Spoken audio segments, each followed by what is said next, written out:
Yeah, okay. It's time to begin our industry perspective session. The first speaker is going to be Dr. Yun-Shiang Xu. Let me briefly introduce him. Dr. Yun-Shiang Xu, he received a PhD degree in electrical and computer engineering from UC San Diego. And he is currently a technical director at MediaTek Hsinchu, Taiwan, and where he leads the development of sensors for biomedical and SoC applications. He has delivered MediaTek's first biosensor product. His research interests include advanced data converters, signal processing techniques to compensate for analog circuit imperfections, and others. Dr. Xu was a technical program committee member and the Far East regional chair of the A-SSCC, and he is currently serving on the technical program committee of the VLSI Symposium. So please welcome Dr. Xu. Thanks, Sunta, for the kind introduction. So in this talk, I will use wireless communication as an example to introduce how communication is realized by circuit and signal processing techniques. As some of you may know, MediaTek is one of the major providers of system-on-chip solutions. In system-on-chip, there are three key technologies: processor technology, multimedia technology, and most fundamental one is communication technology. Communication technology such as 5G, 4G, Wi-Fi, Bluetooth can be found in most electronic devices, including mobile phones, automotive systems, Wi-Fi routers, personal computers, televisions, and various IoT devices. Together, they enabled an everywhere connected experience. Nowadays, these connective devices are commonly referred to as edge devices, which has enabled the service of cloud computing, where data can be preserved and processed in the data centers. And this service relies on data communication between edge and the cloud through wireless or wired communications. This process can be understood as transferring information between two digital worlds, while the signal must go through the physical world, where signals are all in analog format. And based on this concept, there are many more communication technologies are used to support this ecosystem. For example, sensors like camera and microphone, actuators like display and speaker are used in edge devices to communicate with the physical world. And in data centers, there are different kinds of high-speed wired communications, including communication between different racks using fiber and copper wires, and communication on the PCB board from one chip to another.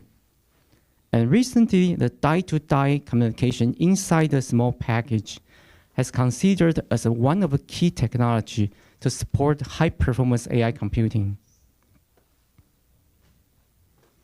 Now, in addition to various types of communication, the demand for high efficiency has become especially critical in recent years. This plot shows the amount of worldwide data grows exponentially and is projected to approach 200 zettabytes in recent years. This overwhelming data creation requires more storage to preserve data, more computing power to process the data, and more computation bandwidth to move the data. And all of this will consume energy. And this requirement will eventually lead to the need to build more power stations. So it is very important to develop more energy efficient technology in all aspects, including data communication. Now, to enable communication in a device, a transceiver is required. It is a combination of transmitter and receiver. In this example, the transmitter converts the digital data into analog signals, and the receiver on the other device extracts the information and convert it back to digital data. And during this process, there are two major issues. One is the received signal has a much smaller amplitude, and the other is signal will be interfered by the nearby transmitters.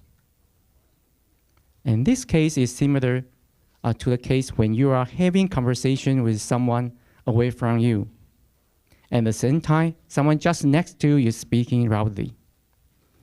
In such cases, we need to listen carefully and try to extract the information we need from a noisy environment. For communication systems, to extract information from a noisy environment requires signal processing technologies.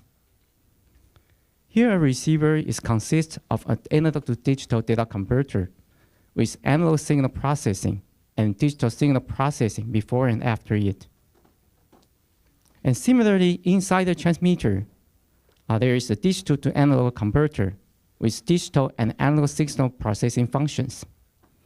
And these functions can be used to enhance the signal amplitude and reduce interference effect. In addition to these basic functions, a good transceiver needs to achieve three targets: high data rate, low power, and low cost. Achieve this target, multiple innovations across different domains are required, including digital communication, circuit implementation, and system optimization. Next, I'll introduce this concept starting from digital modulation. Now, to transfer digital data in analog format, there are two basic schemes: amplitude modulation and phase modulation. In amplitude modulation, the digital 0 and 1s are represented by different amplitude of the analog signal. And the sine wave here is called carrier, which carry the signal to higher frequency to enable long distance propagation through the air. And this also facilitates the use of different communication techniques. For example, the phase modulation utilizes 180-degree phase shift of the carrier to represent 0 and 1, as shown in the transition here. Then amplitude and phase modulation can be combined to transmit more bits at a time, such as in quadrature amplitude modulation, QAM. In this 16 QAM example, 16 different dots represent 16 unique combinations of amplitude and phase. Therefore, they can be used to transmit 4 bits at a time. The number of bits can be further enhanced, such as with 64 QM here. In this case, it can transmit the 6 bits at a time, but it requires circuit with higher performance to tell the difference between the different dots. And the plot on the left further explains how it is realized in circuit implementation. A QAM signal is equivalent to a summation of two factors with 90-degree phase difference. They are called in-phase and quadrature components, and it contains only amplitude information. In circuit implementation, the I and Q amplitudes are converted to analog values and amplified by two carriers with 90-degree phase difference. Then these in-phase and quadrature components are added up to form the QAM signal. In the upper spectrum of the QAM signal, we will find the signal is up-converted to the carrier frequency, with the bandwidth depending on its simple rate. Now on the receiver side, the I and Q values can be extracted by multiplying the same carriers, followed by low-pass filter. This is because when the sine wave is multiplied by itself, as shown here, the amplitude information appears along with a sine wave at twice the frequency, and it can be removed by a low-pass filter. And the other fact is when the sine wave is multiplied by itself with 90-degree phase difference, it only generates a sine wave at twice the frequency. And that means the Q value will not appear at I channel after low-pass filtering. And same concept can be applied to extract the Q value. And this is the basic architecture of the transceiver. Now let's move on to discuss how to solve the issue of weak signal and large interference. Starting from how to avoid interference completely overlap with the signal. This slide shows 3 fundamental techniques to allow different users to communicate without interfering each other. The first 2 are quite straightforward. The frequency division multiple access, FDMA, it assigns different carrier frequency to users and ensure their signals do not overlap with each other. And time domain multiple access, TDMA, it allocates non-overlapping time slots for users to communicate. And the third one is less intuitive. It's called code division multiple access, CDMA. In this case, the frequency and time or different user can overlap. But each user has a unique code. It's not more like a password, so that the receiver can use that code to extract the data from the target user. And the other signals behave like noise and be removed later. In modern communications, FDMA, TDMA, CDMA can be combined with each other for different applications. Now let's move on to the reduce the signal amplitude from transmitter to receiver. In this case, the signal is too small and covered by the circuit noise. The solutions are again very intuitive. On the transmitter side, power amplifier can be added to amplify the signal being delivered to the receiver. And on the receiver side, a low noise amplifier can be used to further boost the signal amplitude. This amplifier needs to have a very low noise in order to minimize the increase of noise floor. And these solutions are very effective, but come with limitations. Let's start with the limitation of power amplifier first. This plot shows the input to output transfer function of the power amplifier. It has a slope higher than 1 to represent the amplifier gain. Now, even though the amplifier can have a very large gain, the maximum output power is still limited by the supply voltage. This is because when the output amplitude is close to the limit, the transfer function is suppressed and resulting distortion errors. Then in the output spectrum, the distortion errors spread around the signal. It may degrade the signal quality or become the interference of that overlap with the signal in the nearby frequency.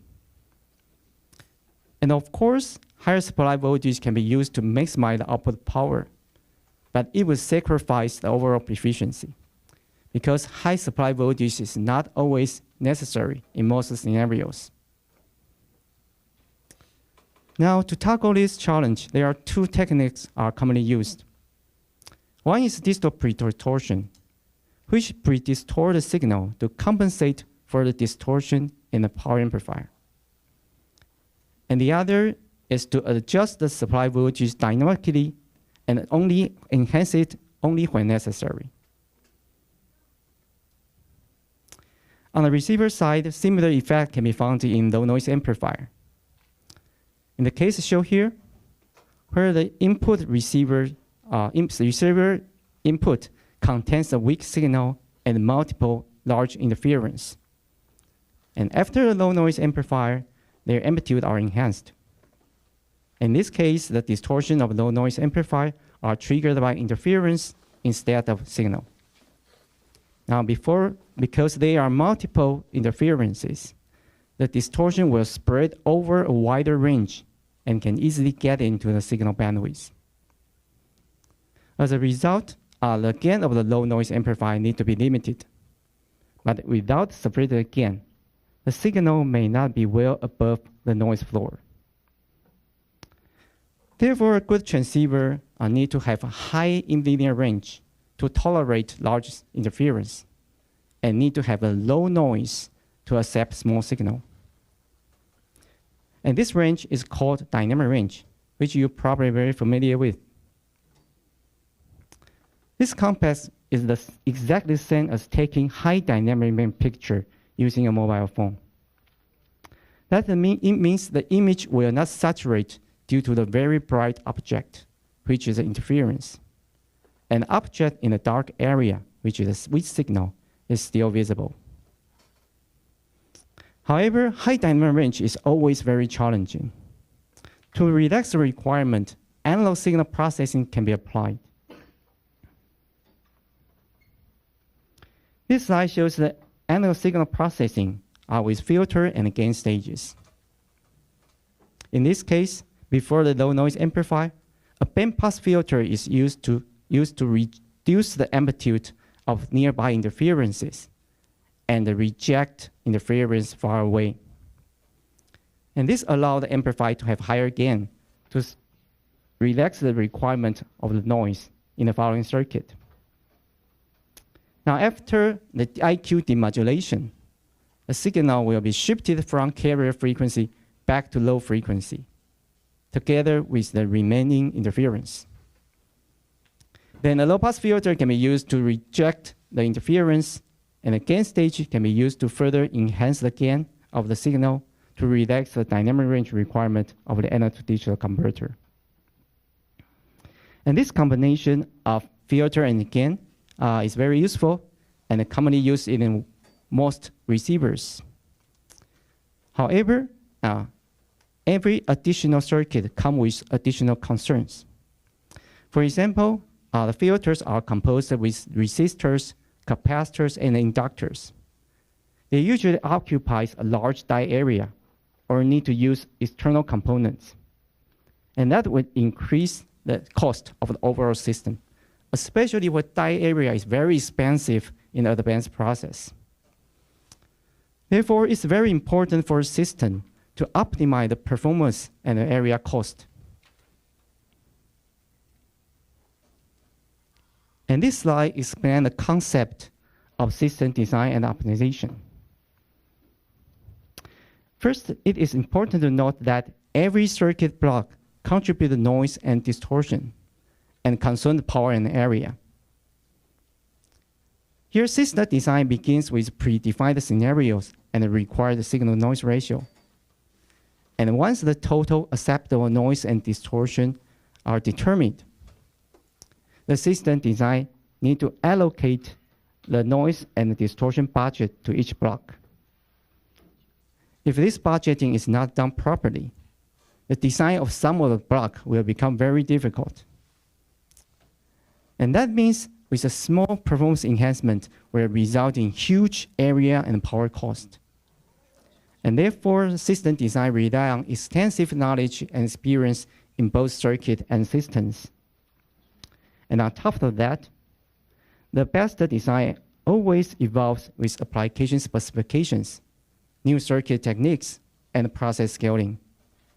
It also brings new opportunities such as calibration technique realized by DSP. This technique can effectively simplify the design of the analog circuit. Now with this concept, a more and more analog workload can be shifted to digital domain. This takes the benefit of aggressive power and area scaling of digital processing in advanced process and the advance of data converter techniques. In this example, the output of LNA is directly digitized by a high-speed, high-dynamic range ADC, and therefore, the signal processing originally done in analog domain can be realized with digital circuit. And this architecture is especially attractive to enable a very flexible design with programmable digital functions. The demand of very flexible design comes with the complexity and uncertainty of new communication standards. For example, in the 5G applications, high data rate is not the only requirement. There is a need to support a large number of IoT connected devices and the need to ensure extremely reliable and low latency communication, such as that used to support automotive systems.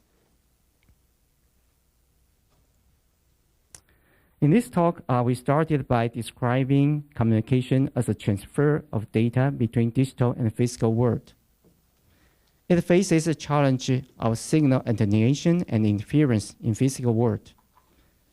And in circuit level, there are issues of noise and distortion, which result in trade-off between performance, power, and area cost. The challenge can be tackled by various signal processing techniques, advancing in circuit design and process, and this innovation in system design. This concludes my talk. Thank you.